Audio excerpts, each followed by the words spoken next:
Sometimes we have data where we have some negative values, like here, revenue and expenses, meaning profit, and we don't want to necessarily get rid of all of the negative values, but we just want to adjust them to 0.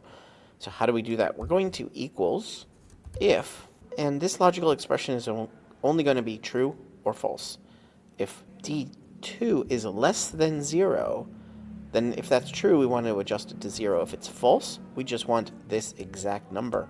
So we adjust that here, and now we have the adjusted profit, and we see all of the months where there's actual profit. This is great also if you want to prevent invalid values. Sometimes negative numbers can be invalid values for some other formulas, so this is also a good way to do that. You're watching Better Sheets here on YouTube. Make sure you check out this video or this video and subscribe right now to get more tips, tricks, how-tos, get more out of your Google Sheets than you ever have before.